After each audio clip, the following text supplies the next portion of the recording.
If your God is truly so incredibly powerful, then ask him to make the water come gushing out of this well right now. The entire ranch erupted in laughter. Some men were doubled over with laughter. Others kicked the parched ground with disdain, mocking mercilessly. There were those who spat on the cracked earth, who pointed a finger, who shook their heads ironically. The sun mercilessly punished the broken lands of North Texas, burning their skin, their eyes, and their hope.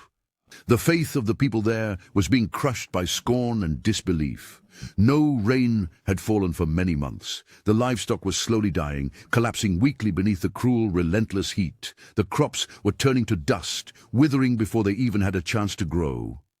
The earth cracked open with deep wounds, as if screaming for help. Many men had already given up within. Prayer had been replaced by silence, hope by exhaustion. But Noah, a simple man, just 30 years of age, his skin deeply tanned and marked by the relentless sun, his hands rough and calloused from years of arduous labor, and his boots completely worn out from all his constant walking, never allowed a single day to pass without having a conversation with God.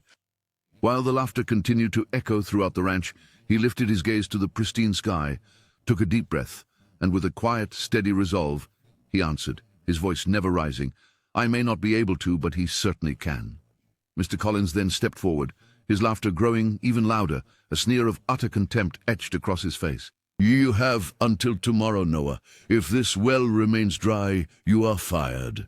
That night, as the entire ranch slept peacefully beneath a vast sky filled with countless cold and silent stars, Noah walked all by himself towards the well, carrying an old flickering lantern in his hand.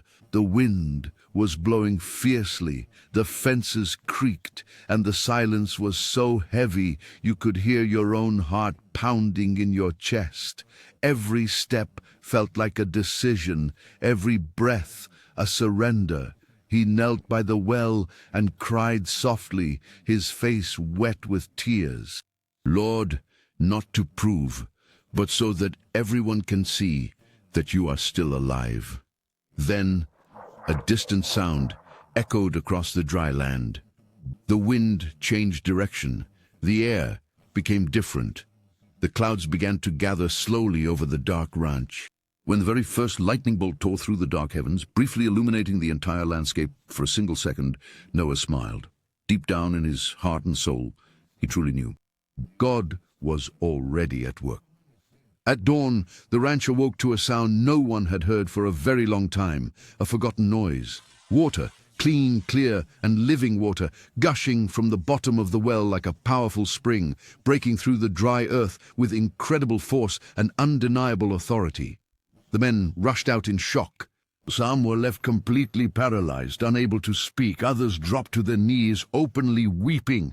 Mr. Collins was trembling, with tears welling up in his eyes, his voice faltering.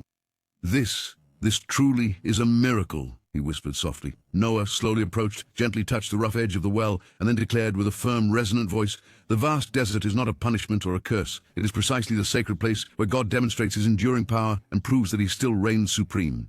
From that pivotal day forward, no one dared to mock his unwavering faith ever again. Because when man laughs, God responds with power. If this story has touched your heart, do not ignore it. Write Amen in the comments section. If you truly believe, share this message now with someone who is going through a desert experience and desperately needs hope.